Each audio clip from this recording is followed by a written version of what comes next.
Boom! Good evening, everybody. Welcome to episode 106 of Pillar Talk. I'm sitting here with Tyler from Tyler's Exotics. What's up, man? How are you doing? Tell us a little bit about yourself. We'll get on to it. So I'm Tyler Foland. I own Tyler's Exotics mobile zoo. So basically, how I got into this, I wanted to be a zookeeper. I've always loved animals. Always loved working with animals since the time I was a little kid. I had tortoises, turtles, and little small animals growing up. Always had dogs, and I always knew I wanted to work with animals. So my dream job was always to be a veterinarian. And by the end of high school, I kind of knew that the veterinarian part wasn't going to be realistic because I really didn't want to go to school for that long. And I really wasn't interested in the medical side of it. So I started working at Ford right after high school. I was 18 years old when I got the job at Ford. And I was going to use them kind of for my schooling. They pay for, I think they paid like $5,000 a year for my schooling and stuff like that. So I wanted to be a zookeeper. I was going to have them pay for me to be a zookeeper. Okay. And I actually just decided, I'm like, you know what? I'm still going to have to punch a clock. I'm still going to have to just drive to work. I'm still going to have to be remote, and I'm still going to have to just not be doing what I really want to do. So I just kind of decided to save up as much money as I possibly could and did as much research as I possibly could, and found out that once you got your USDA license, you could basically be a credentialed zoo. So once I got my USDA license, I could exhibit these animals, and it was 100% legal. So I got licensed back in last June. But where I was going with that was basically I wanted to be a zookeeper at Ford. I wanted to be a zookeeper and have Ford pay for it. Have Ford pay for it, yeah. So I just kind of quit Ford in 2020 and just kind of found a house in Battle Creek. So what the thing was with these animals, you had to move to a certain part of Michigan where they were going to allow you to live with these animals before you were licensed. So I live in Monroe County. Monroe County wouldn't let me live with even my alligators. I had my alligators before I moved. They were hounding me for, the animals that I lived with. Okay. So I had to I was walking on eggshells. I kind of had to get out of there ASAP. So the thing is I had to find a part of Michigan where, so it basically boils down to the townships. So Michigan as a whole says these animals are 100% legal, but it boils down to the county, and then it boils down to the township. Yep. So I find a township where they were okay with me moving in with these animals before I was USDA licensed. But once I'm USDA licensed, I can go anywhere. I can pretty much travel anywhere in the United States with that. But you would have to be within the township codes, right? Now living with, yes. Now living, you can visit. You can go with, okay. You can bring business anywhere in the United States? Correct. Oh, cool. Now, certain townships do not allow me. Like, I know in Michigan, I'm free to go pretty much anywhere in Michigan. Outside of Michigan, I'm free to exhibit these animals, but I can get in trouble, like, in certain townships. Like, I have to if I'm going outside of Michigan, I have to kind of do my research on where I'm going and if I'm really allowed to have these animals, because my USDA license says I'm able to, but certain townships and their ordinances, I could get in trouble for. So with the USDA license, can you own any animal you want besides like the endangered and shit? So yes, besides endangered species, I can own any animal I want to. You can what's the craziest animal you could own with that license? So by the end of summer, I'm gonna get either a serval or a caracal, which it's a wild cat from Africa. It's a big cat, yeah. Cats from Africa. So that's basically the most exotic I could possibly go with my cats and stuff like that. Yeah. without going into endangered species. Oh, because tigers are endangered. Yes, and I was even looking at cougars, mountain lions. They're an endangered species. So No way. yes, and I actually know somebody who recently just got a mountain lion in Michigan, and they just basically explained to me they're the last people that are gonna get this permit to own this mountain lion in Michigan. Even if you own tigers and lions, they're not gonna give out this permit like Okay. basically ever again. So I'm kind of screwed out on the whole tiger and lion and mountain lion kind of thing in the end run, but that's I mean, really not my end goal anyways. So what is your end goal? my end goal is to have a facility where I don't have to travel. So I always want to have a crew that'll always do the birthday parties and will do like the traveling stuff, but I don't Right. always want to do the mobile stuff. So I want to have a facility where I can have people come to me. So Okay. basically, So a zoo. kind of like an Indian creek. Okay. That's what you're going for. What do you have animal wise right now? Right now, here I'll show you my main three animals here. I don't know if I can turn the camera around here. You Face yeah. it. Caesar's hanging out with me here. Look I at got him. Caesar. See, actually, you haven't seen Caesar since he hurt his leg. So Aw. Caesar, I have four large dogs. I have two Saint Bernards, a Newfoundland, and a Lab. A couple weeks ago, he escaped his enclosure because he's getting nifty at opening his enclosure. Oh. So I forgot to actually lock it with a key one night, and he escaped his enclosure. And I keep my dogs downstairs for the time being, ever since my barn burned down. Yeah. And he escaped his enclosure, and he was playing with the dogs, and they were a little bit too rough with him, and they pounced on his leg. And he has to have a splint on his leg until about the week before Easter. Oh. So He's out. he gets around very, very good with it, though. I mean, we're still doing shows, and he gets around. I mean, you wouldn't even know that he had, a splint on his leg. He just kind of hops around with it, basically, just as much as he would. Come here, Cronky. Oh shit. Then we got Kronk here. He's a 9-month-old male kangaroo. He's a red. One day, this guy's gonna get about 6 foot tall. Couple 100 pounds of pure muscle. Jeez. Then we got Harley here. He's 22 years old. These guys can live until their 80s. Yeah, that's what they call them Wilbirds because they live so old. How old is that one? Him and Caesar the monkey are my best friends, I swear to God. How old is he?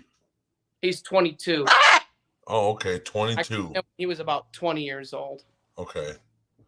And then, so you're kind of a veterinarian in yourself. Like, do you like teach yourself some veterinarian shit or? Basic stuff. I mean, I don't know really anything other than, your basic kind of, medic stuff, but I know how to bandage these guys up. I've saved my pig's life before. I've bandaged him up pretty good, and I know some stuff, but I would not ever suggest anybody to come to me for any kind of medical advice. Okay. Thing like that.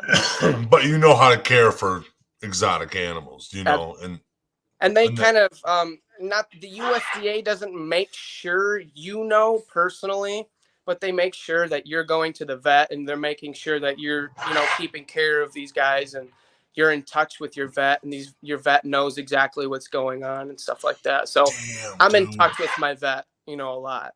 You gotta go. That's crazy, and now you got exotic animals getting looked at by a vet. Yep. Yeah, the vet bills with the exotic animals get expensive too. Yeah, they get expensive just for looking at an exotic animal. Every time you take them, just for looking at them, it's about $75 just about to look at them. Then what else you got other than that's a macaw, right? Yep, that's a macaw. It's a macaw. You got it. Is that a red kangaroo? 5 alligators. I'm about to actually put the alligators back outside here this month. So I got two large enclosures outside for the alligators. I just actually adopted another alligator. It's about 2.5 foot long. So at the end, mid-April, I'll put them back outside. I got one alligator that's about 5 foot long. He goes in one enclosure. I got two alligators. They're about 2.5, 3 foot long. They go in another enclosure outside. And then I got my two baby alligators. They stay inside year round. Okay. That's until they get big enough to they can go outside. Because you put a heat lamp out there even when you put them in there in spring, right? Nope. No? No lamp out there. Nope. Damn, that's good. Yep. Good sunlight. Yep. They bask up that vitamin D from the sunlight. Okay. Even if it's 30 degrees outside, they'll bask out in that sunlight. Oh, really? No way.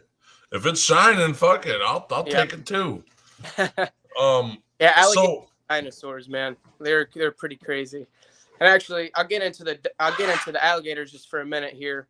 In Michigan, that's why I have so many alligators right now. None of my alligators are bought. So all of my alligators are rescues, because here in Michigan, they're 100% legal to buy from pet stores. You buy them. They're this big. They're cute. You can put them in a tank. All of a sudden, a year later, they grow, almost a foot per year. Yep. So I get numerous people coming at me, saying that I have to rescue their alligator. They have to surrender their alligators because they just get too big, too fast, too aggressive. Yep. People don't realize how big they get. So that's the number one rescue here in Michigan. Really? Is gators? On a paper here. You said what now? My kangaroo pulled down a paper he was chewing. They grab it. Dude, so alligator, that's a lot, dude. Because a lot of people be owning stuff and then just letting it go out in the wild and stuff. That's how invasive species happen. Yep, a lot of in Michigan, alligators can survive too. They cannot breed because it gets cold and it doesn't stay warm long enough. But if you have a big enough alligator, it can survive out, as long as its snout is sticking above that ice, it can survive. Holy shit. They asked how much does the kangaroos roughly cost to buy? Kangaroos, you're going to find males for about $2,000 to $2,500. Females range about $7,000 to $7,500. Jeez Louise. That's a red kangaroo too, right? Correct. Yeah, that's the biggest one. You're going to have a big boy. Yes. You pick the pictures of them, the big buff kangaroos. Yep, that's what he is. Yep. That's and are you going to try to turn that property into your little zoo, or are you trying? Yeah. Okay.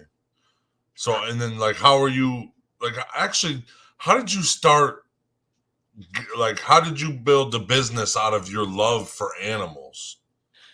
So it's kind of funny. It's just one day I was just thinking, I was working at Ford and I was thinking, I was like, you know what? I want this animal. I want this animal, and I want this animal. I will never have enough money at Ford to ever buy these animals ever. Right. And I will never, have enough property here in Monroe at this house to own these animals. So how can I make my pets my business? I didn't want to open up a pet store because I knew that pet stores, it's really hard to, make a living off of a pet store or brokering or anything like that, because it's really, really, when you're a breeder or a broker, it's really hard to make money. Now, when you're exhibiting the animals, it's a little bit different because you're making a lot more money. I kind of forgot the root of the question. I said, how did your love for animals become in the business? Oh, yes. So, yeah, I was just kind of sitting around one day and I kind of thought, how can my pets become my business? What did you own before you got this? Did you own any exotic or anything weird? Other than the alligators and some lizards and stuff like that, nothing too much exotic. No. Right. I kind of started off breeding dogs and breeding pigs, and then it kind of ventured my way into more of exotic animals and stuff like that. Once I got my first alligator, that's when I really started to kind of form ideas on this business and stuff like that. But yeah, it took me about 3 years to kind of, really create like the ideas of like how to, So you had to put a business mindset through your hobby, your ultimate. That's something you like. So what? So when you were a kid, you were out catching critters in the woods and Oh, the dude. creeks and shit. Oh my God. That's on my all day. I was catching fish, catching turtles, catching frogs. My main hobby when I was growing up was catching turtles to see how many varieties of turtles I could catch in Michigan. I would trade turtles with people, and I had buddies where I would, we'd have contests and Oh yeah, how many turtles we could catch and how many varieties of turtles we could catch. I think at one point I had like 50 different kinds of turtles, varieties of kinds of turtles. And that was the only kind of pet that I could have really as a kid right, were tortoises and turtles because my parents wouldn't let me have anything else. right. So I'm just gonna get 30. I'm just Yeah. gonna get 30 turtles. Yeah. Oh, glad to see you, it's Ryan. What's up, Ryan? Let's go. Um, and what did you have to do to build the business around it? You just had to get the licensing and stuff like that. Yeah, so I got a lot of the animals before I got the license because I didn't start the business as soon as I got all the animals because I kind of bought right before I moved to Battle Creek. I purchased a lot of the animals, and then I didn't get licensed for about 3 months after I was, in Battle Creek, and that's when I kind of started the business. But That's fucking wild, dude. And then how much do you think a year you pay on just vet bills? Because don't they have to go for like checkups and stuff for you to be now licensed? all my animals go annually. And like, see, anything can happen, just like Caesar. He got out of the enclosure the other night, and we had to go, Yep. $500 at the vet the other day, Yep. just for his leg. But you never Dude, know something like that's gonna happen. so like a 2 foot alligator, what are you feeding it every day? Every day I do not feed them every single day. Okay. I feed them about twice a week. At least I try. My medium alligators, they tend to not eat as much as my small alligators will eat every single time. My large alligator will eat every single time. My medium alligators are very picky. They're very finicky because they're both rescues. They both were rescues at a certain time in their life where they don't really know me. Right. So like I kind of accepted them and rescued them at a certain time of their life where they couldn't really bond with me.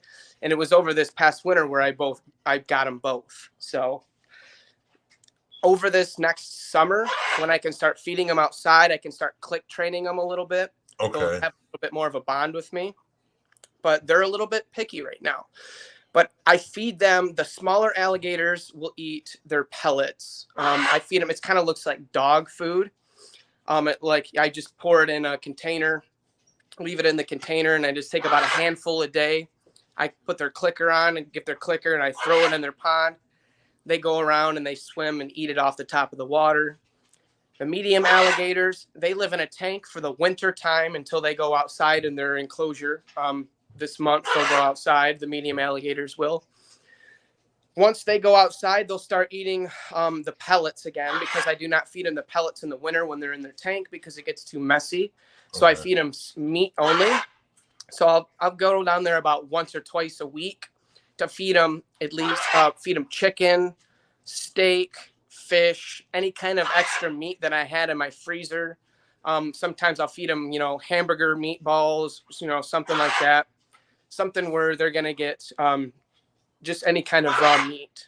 Right. So the larger alligators, the larger alligator that I have, the 5-footer, he eats the leftover rats from the snakes.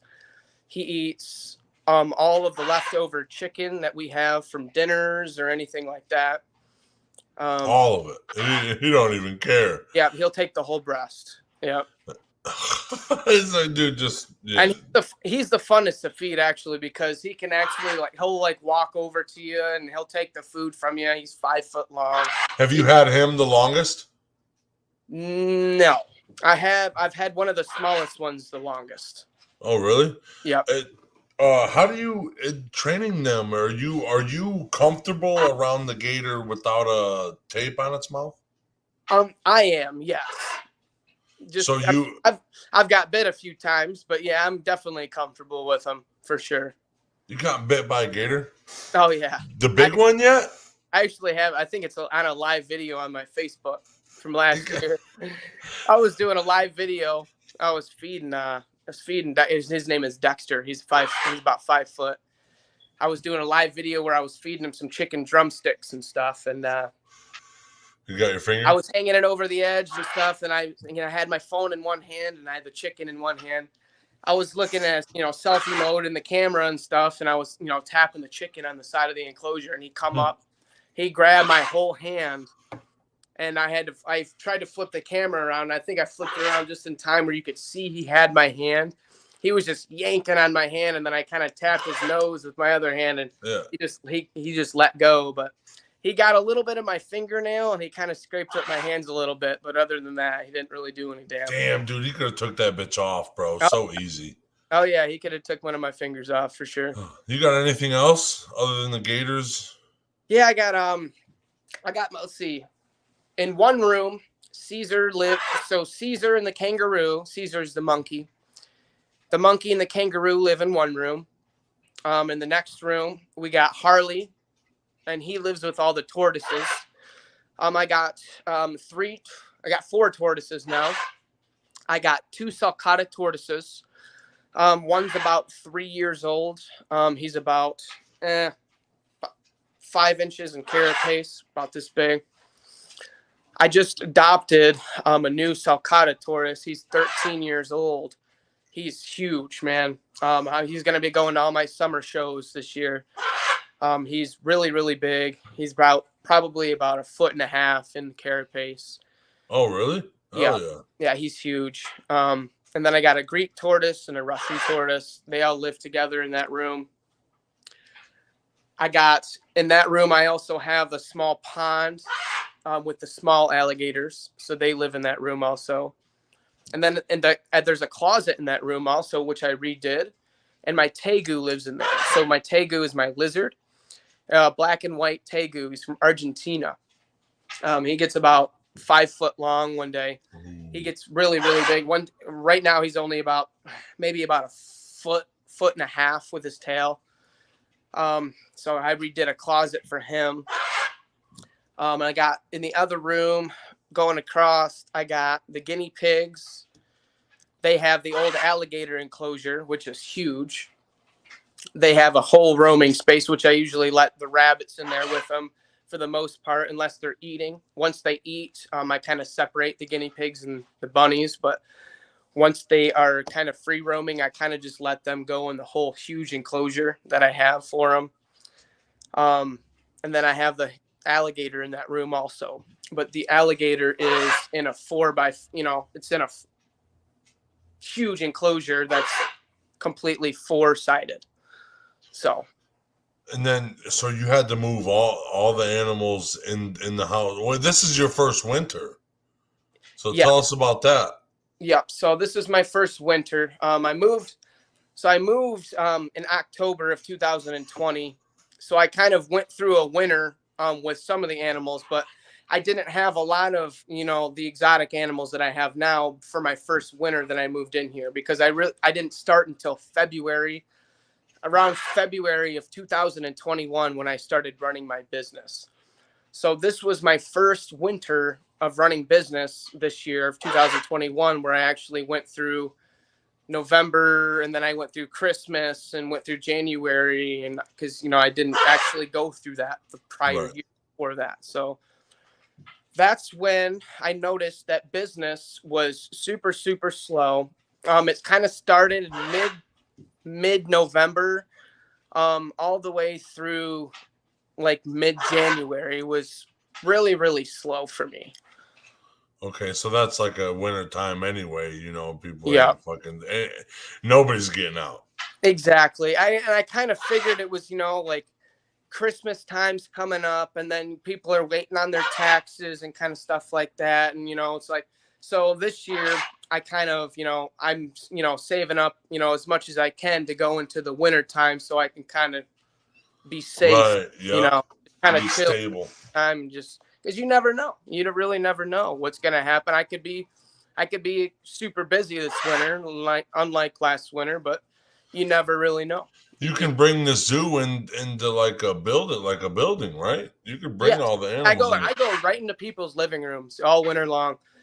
So outside, you've seen me at a party when we were Yeah. outside, a graduation party. I think we were Yep. outside a couple times, but when we're inside, I set up a mat where a kind of a pond liner. I put the kangaroo down, and I kind of bring in individual animals. The only animals that are out the whole time are the kangaroo and Caesar the monkey. Okay. So I kind of just bring in Bring and them in as you go. yeah, Okay. hour and a half. Yeah, So what'd you say? Hour and a half? yeah. Yeah.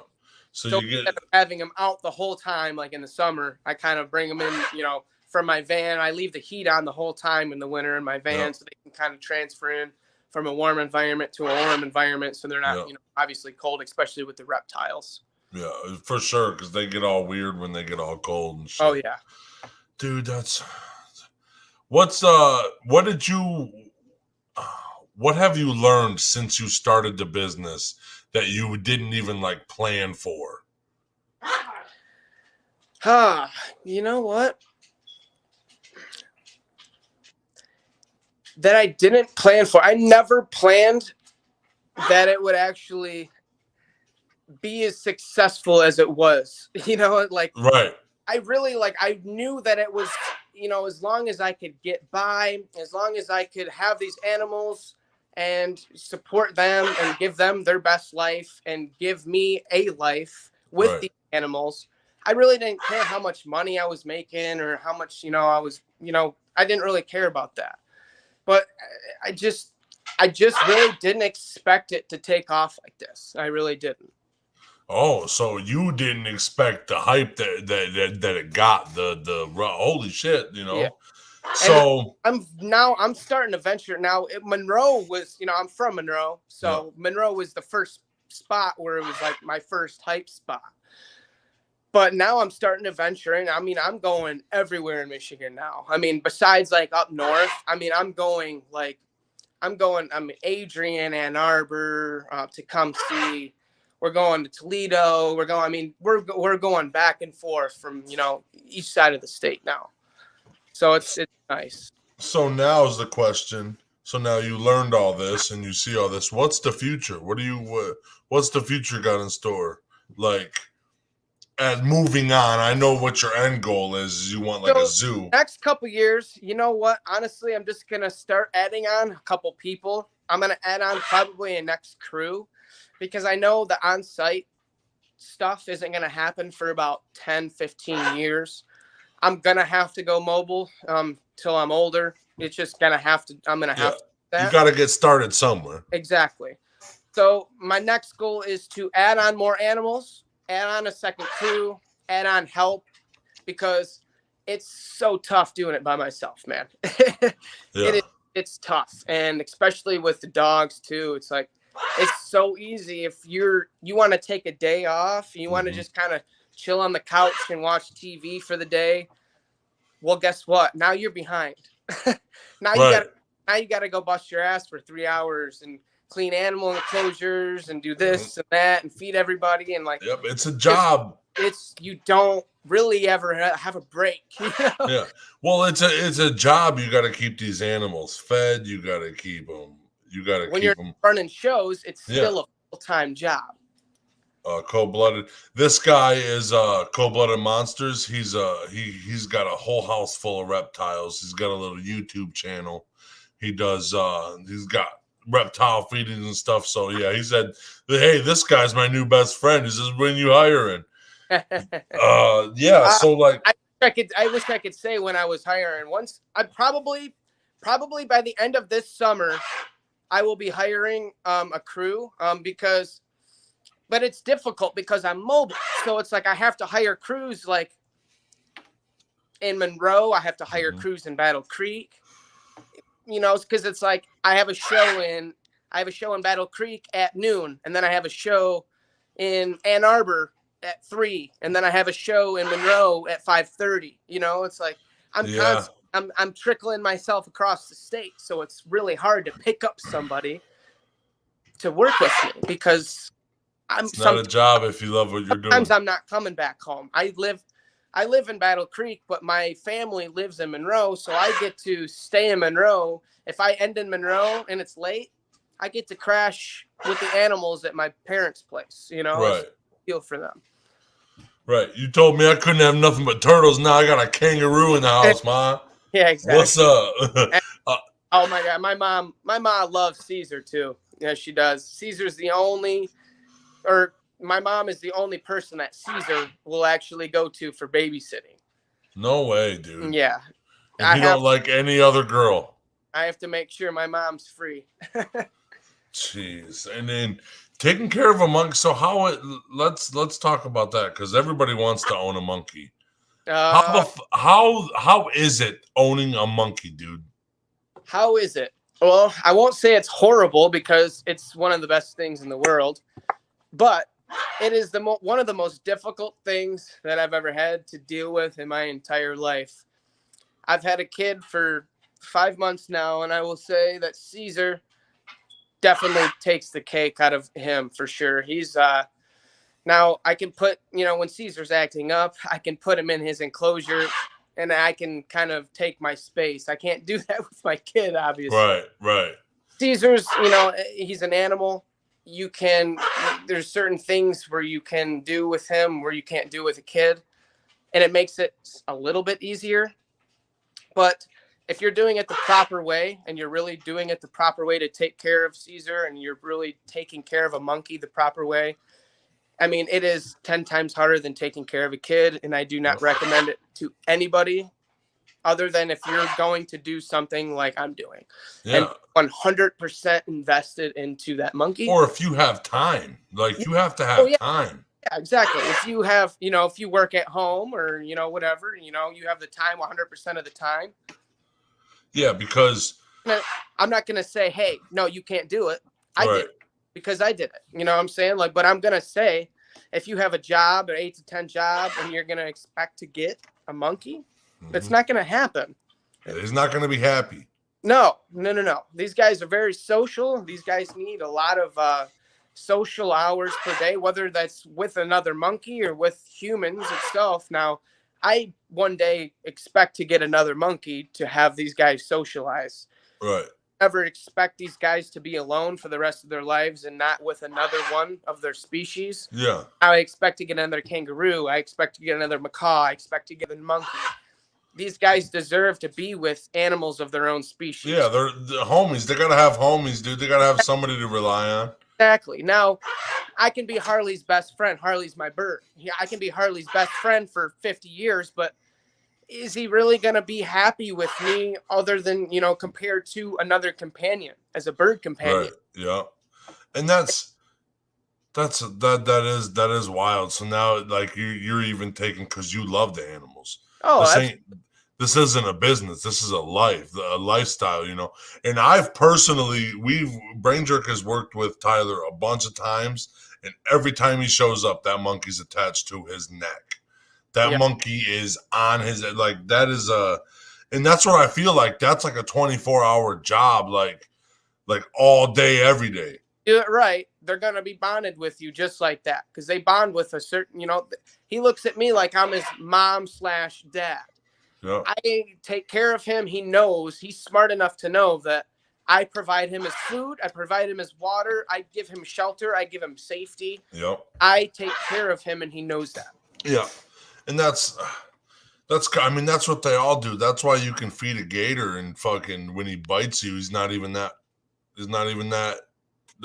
you that hard. Look at him. Look at that cute little monkey. He's just chilling. I gave him his little chair once he broke his leg. I gave him his little chair to chew in. Does he sit in there a lot? Yeah, he just kind of chills in there. We watch movies. That's sweet, dude. Does he actually get entertained by the movies sometimes? Like, does he have a Oh, favorite? dude, he'll sit there and talk to the movies for 20 minutes straight. Oh, really? Oh yeah, it's funny. He'll make his little face at the TV and he'll squeak at the TV. Like, yeah, it's Oh, funny. really? Let me know some of the when Caesar's bad. Let me tell what is some of the shit that he does? Because I know all these. Everybody wants to hear this. Okay, so really the only time I get mad at Caesar, the only time I get mad at Caesar is when we're changing diapers. Diaper changes is hard. And that's the only time that I've really ever gotten upset with him. Because he is just like he'll poop in my hand. like Oh my god. like I'll take his diaper off and I will walk him to the bathroom and like he gets very weird with like sometimes he's perfectly fine with it. He's like, "Oh, we're just getting a shower, getting a bath, it's all good." Some days he's screaming the entire time and he's pooping in my hand. He's peeing all the way to the bathroom. I cannot get him. Like, it's like, and then it boils your blood. Like, you're just like, I can't, like, I don't know what to do sometimes, you know? It's like, oh my gosh, you're just like trying to get him clean and trying to get him diapered. And you're just like, oh my goodness gracious. Like, oh, so you don't wipe them? You don't wipe them? You bathe them? Diapered. And then you're like, oh, then you can finally breathe. And you're like, you just look at him. You're like, dude, why? Yeah. It's like 20% of the time you'll freak out. 80% of the time you're just 100. You're fine with it. Yeah. I just but it does get annoying sometimes with everything. It does get annoying, dude. Like, dang it, this baby won't stop crying. I'm doing everything, man. I'm doing. So and that's crazy because it's like having a baby forever, right? Can you potty train, Caesar? Could you like? Nope. Always wear a diaper. Does he throw poop ever? No. No. No, because I always have him in a diaper. Okay. And so that's now sometimes like the other day I put him in his enclosure because I had all of his onesies were dirty. I went to go pick out a onesie and I was like, I was like, I got to do laundry. I was like, I haven't washed any of his onesies because if I don't put on pants or a onesie, he'll take off his diaper.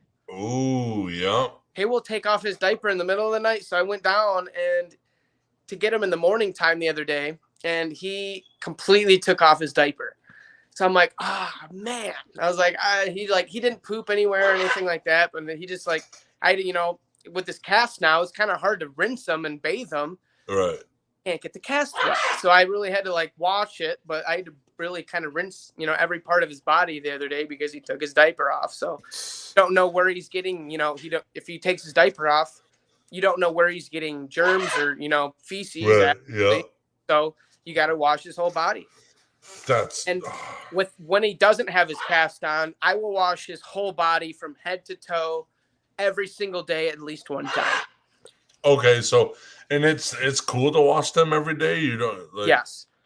Now he's never gotten like dry skin or anything from the shampoo. Sometimes I won't I'll bathe him one time a day in shampoo. Sometimes it's not full body. Like if we don't do a show or anything, like no one's touching him, I won't get him a full body, bathe. I'll just wash his butt and wash his tail for his diaper and stuff like that. If we do a show, that's when I wash him from his head to his tail, just because people have germs, man. I'm not just in case, just to be safe, you can never get in trouble for being too safe. Yeah, exactly. And my my girl this winter, she made sure that I was wearing a mask, the whole winter. She does not like the COVID germs or anything like that to come to the house. So I made sure he was washed and we were masked and stuff. Well, I mean, that fucks up your business. And then it's like I'm trying to do this by myself, and now I can't do it because I'm not. I mean, if I got sick, I can't just be like, hey, dude, hey, can you run my business this weekend? Oh, thanks. Yeah, it's all me. These animals are bonded to me. I could not possibly give these animals to another person and say, hey, run my business for another day, because it would be chaotic.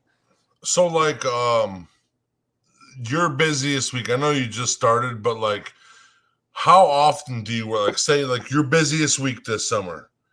How much did you work? How many shows like that week did you do? Or Like last summer or this summer coming up? no, like last summer, like since your business has been up, what was the most you've worked in a week? So I don't really like to say, but we did. When we first started, we were doing 7 shows a day. Damn, so 7. that's The way we were only doing an hour. okay. So we would come to Monroe, and we would start in the morning, and it would end in the evening, and we would do 7 shows. I look back at my calendar, and I'm like, how did we do that? No. I really don't know how we did that because we only do 3 shows max a day. Okay, now. Yeah.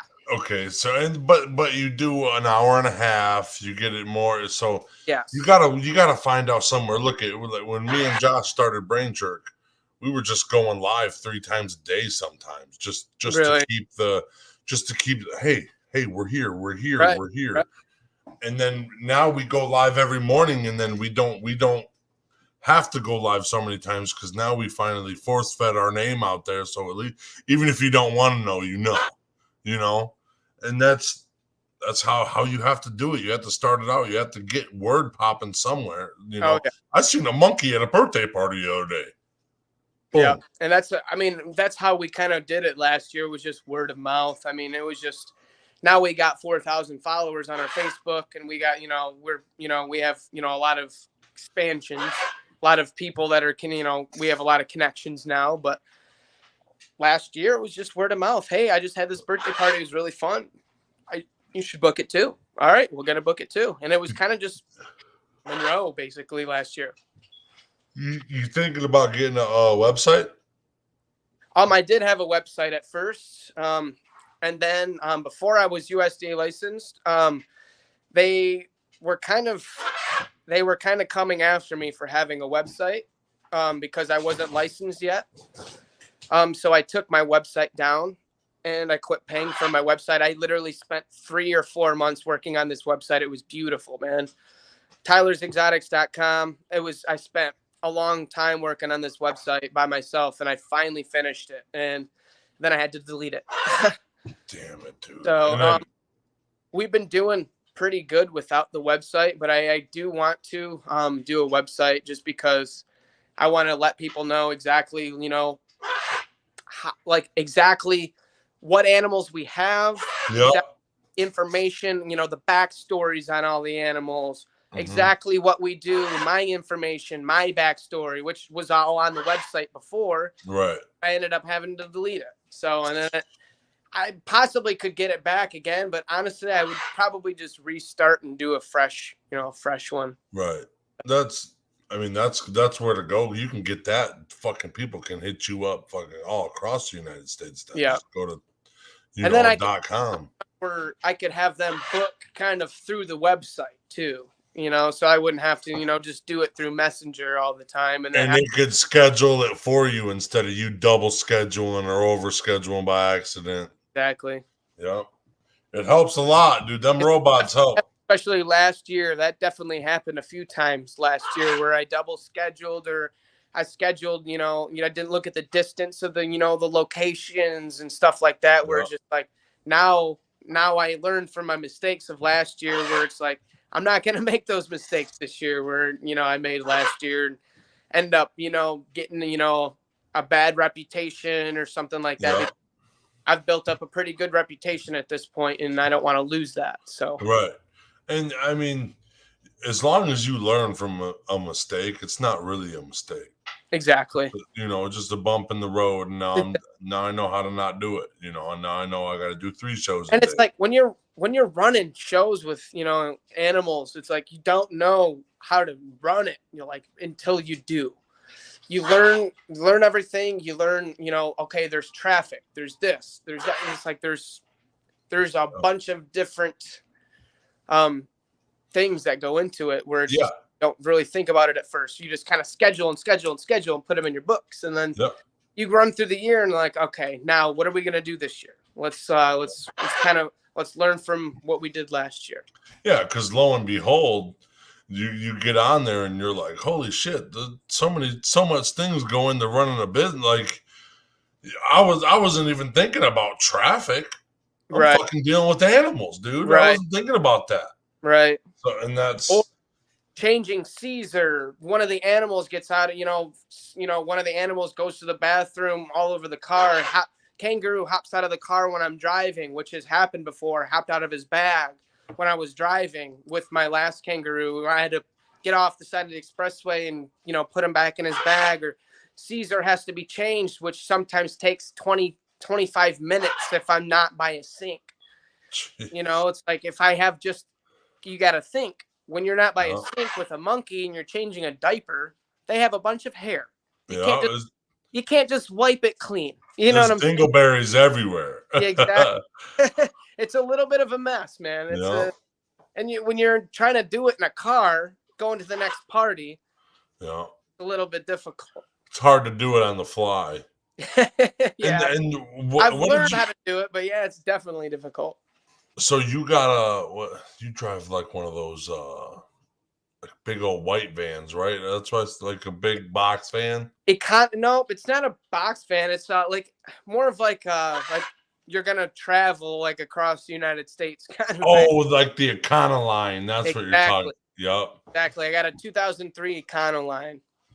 And that's how many animals can you fit in that? That thing's big. It's got space. I can fit all of them, man. I can fit even more if I wanted to. No way, dude. That's crazy. You got to think when I'm going on the road, all the reptiles fit into a large box. Basically, all of them are inside their own, boxes, but it's a large box that I can carry. So inside of one box, I got the lizard, the tortoises, the alligators, tarantula.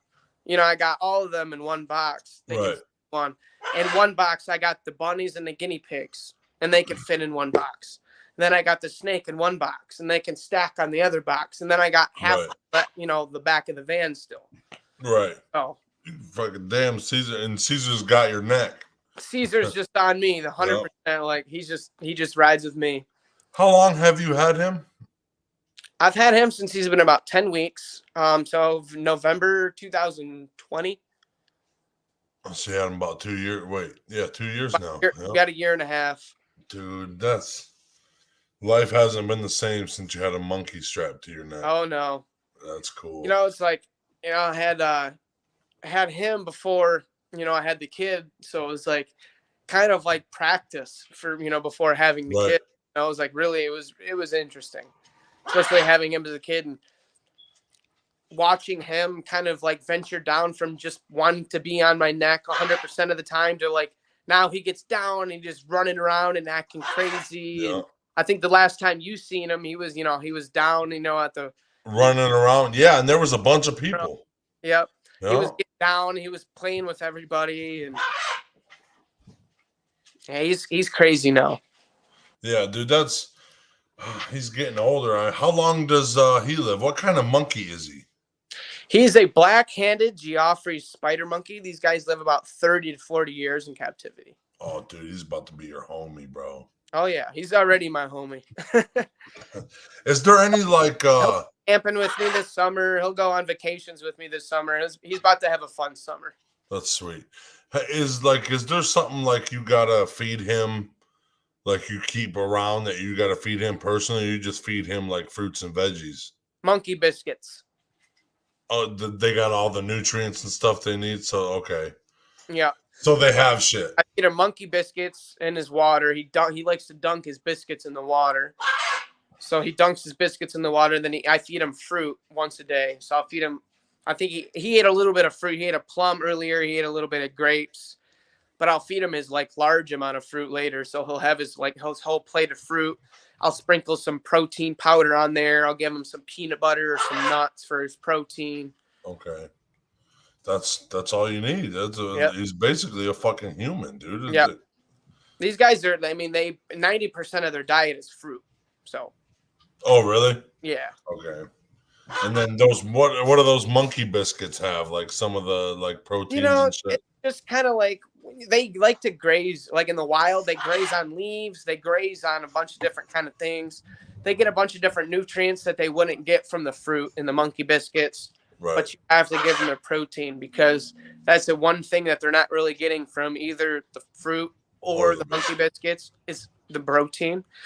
So I like to give him, he loves peanut butter. I like to give him a couple scoops of peanut butter. He likes to eat it with, picks it up with his hands, takes some bites off of it. He's funny watching him eat his peanut butter, but do that or some raw nuts. But I sprinkle a little bit of like a portion of his fruit and protein powder. So it's plant-based protein powder that he gets from like, I think it's like quinoa and like something based protein powder. So that just feeding these fuckers is expensive too, man. Like all your animals. Now, oh my God, when I had my kinkajou and my quadamundi, those two were expensive to feed because I mean, my kinkajou, it's basically an omnivore in the same family as your ringtail lemur, kind of like basically the same family as your raccoon, your ringtail lemurs, quadamundi, same family. These guys come from South and Central America. They eat a lot of fruit. They're basically frugivores. I fed her like a plate of fruit, like 2 bananas, half a melon, bunch of different like that's just her daily thing per day. She would eat it all. I mean, that's $7 a day. Exactly. I mean, she was expensive. I ended up selling her to somebody that I knew because she didn't go on the road with me. They're very nocturnal animals. She wasn't going on the road with me. She was already an adult. I couldn't really handle her. She would eat out of my hands and stuff like that, but I could never really get to handle her. So I ended up selling her.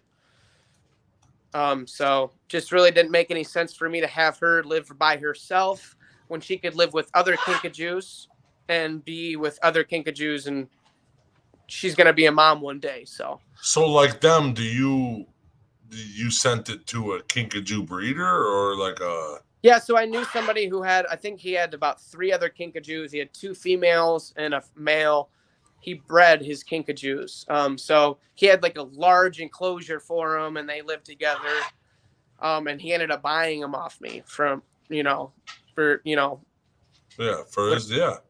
that's cool. So she ended up going to a better facility that she was not by herself and she wasn't having to go on the road and stuff like that. So I think I only took her with me to, I think, 1 show.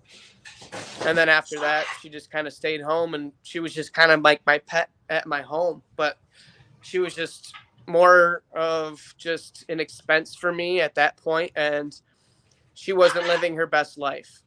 What's the like, how did you start reaching out to like other exotic pet owners? Like, were you already in groups or like? It's funny, you just find each other. Yeah. I never knew anybody before I started this business, and then now I know like everybody. Yeah, I see you have a monkey. I do too. Yes. Yeah. You want to talk? Right. Kinda. I probably have like 60, 75 people on my Facebook that are monkey owners now. No shit. Oh yeah. Yeah. Ever since I got Caesar, they just let me boom, boom, boom, boom, boom, boom, boom, started adding me left and right. Dude, you know what? And then I see them, for friends to add, and then I add them too. So. You ever thought about jumping into like exotic animal groups on Facebook and shit? I tried to start one. I have one. You could start one. You could join some too to get them to like at least, you could probably get a lot of people like, because there'd be business owners in there too that are doing the same thing. You could get like. You know what? A lot of people do it, but it's a lot of the groups are kind of just national. They're nationally based. Right. Like, it's not like it's going to be like any benefit to me to run my business, because then I'll have people hit me up from, actually, I just had 2 days ago, I had 3 people hit me up. The only people to hit me up that day, one was from Texas, one was from England, and one was from California. Where the fuck? How the Yeah. hell did you get out there, dude? Oh, In England? that's what I'm wondering. Yeah. I'm like, I have 4,000 followers just about on my Facebook, but I'm like, how am I getting out to England and stuff and out west like that? That's kind of funny, but Dude, that is wild. That dude. That's a weird life. That because you can make businesses out of like you're literally doing something you love. Like oh yeah, you're not even working. I know. Like because you're just loving it. My stress levels have went from freaking. I mean, okay, so I still have a lot of stress from Yeah. the animals provide me a lot of stress. But my stress levels from working at Ford Motor Company and having to wake up at 5 o'clock in the morning to go work on the line to having to work here. Oh my God. Yeah. Oh Yeah. my goodness. And Now work is always work. Even when you're working with something that you love, it's always going to be work sometimes, but why not make it the best possible? Why not make it dude. fun? Why not make it, something that you love to do? Well, dude, who wants to sit in the car for an hour, load all these animals up, make sure they're safe for a whole hour? Fuck, I Yeah. mean, there's work added to it, but you're Exactly. doing something you love, and then like so at home, you're not done working. You're cleaning their enclosures, you're getting them ready. I get home from a 10-hour, 12-hour day, and then I still have to unload all these guys in their big enclosures Yep, because these guys are just in their travel stuff yep. home to the parties. I have to unload all these guys for an hour and a half after all Mhm. that long day. I have to unload everybody in their enclosures and put everybody in their enclosures, make sure everybody's fed and watered before they go to bed. And it's like, Yep. I get into bed and it's like, I'm like limping. I'm like, Yeah. ugh. And lo and behold, it doesn't even stop there because what if there's some shit that needs to be done? Like, oh, this guy's got a dirty cage before I put him in. I'm gonna clean it Gotta wake up. up next morning. Hey, and then guess what? You might have the USDA inspector coming the next morning, so you don't know. Oh my god, I didn't even fucking think of that. Yeah, I was just carrying I had my baby the other day. I was just patting his butt, he was crying. All of a sudden I get a call from the USDA inspector.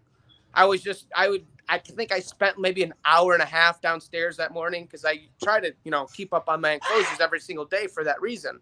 Yeah. So I think I spent maybe an hour and a half, cleaning, the main enclosures. I get a call. Hey, this is Carrie, the inspector. We're in your driveway. You got a half an hour for the inspection.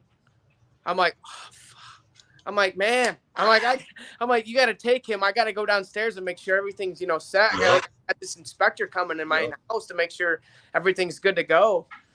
And then she comes in and makes sure everything's good to go. I'm going to the vet and everything's good. And it's stressful, man. Oh, you gotta hold medical records of these things. You gotta. Oh my god. You gotta hold records of every animal you have on site, medical records, and everything like that. Jeez Louise. Do you have to have insurance for your business too? No, I do not. I looked into it. I could not find anybody who would insure me because I'm mobile. Oh my gosh. You have to have a special zoo license or zoo insurance for it, like a petting zoo license, and nobody would insure me because I'm not on my site. And then okay, so this is another one. And like, so when you said I wanted to be a zookeeper, and that was what you wanted to be, right? When you were growing up, all that time. Yep. And the thought of just I would be working at Ford, but instead of cars, it's animals. So you just said I want to be my own zookeeper, and I Yeah. just want to just okay. So that was it. That was what it was. You were just like, dude, I could be doing this like a lot different than Once going. I found out about the USDA license and I found out about other mobile zoos and stuff like that, I found out that I could be my own zoo. So Right. I like, you know what? I'm going to be making a lot more money when I can be doing my own thing other than me having to go punch, the clock and having to Right. go, to a zoo and scoop poop all day. And that's all I'm doing for how many years? Yeah, I'm punching in as the poop scooper. I'm not even getting to pet these fucking animals. Right. I only scoop poop when they're out. And dude, it's insanely hard to even get a job as a zookeeper in any zoo. That's like ridiculously hard, man. Well, shit, dude, you do I want something. to scoop shit. just let me scoop shit for a living. You know, you I'll have scoop elephant turds. to do that. Mm-hmm. Like, And you got to work up the pole in the same way, you know. And you weren't going into being a zookeeper because you wanted to scoop poop. You were going in there because you're fascinated with the animals. right. So your fascination gets better, and because now you got to research the animals that are in your house even deeper than you do just for taking care of them. Because now you're spreading information about these people. You're teaching children about animals. You're teaching, I mean, and a ton of fucking adults, dude. You're teaching about animals. Like, they're all sitting and listening. And now you got to research a little bit more about a black hand spider monkey. You got to research a little bit more about a gator. I spent so many hours, man, just watching YouTube documentaries and reading everything I possibly could about these animals before I started the business. And, like, I was like going crazy just trying to learn all the information, you know, like, because obviously I didn't have college, you know, education, and I didn't have this and I didn't have that. So it's like I had to, you know, you don't have to.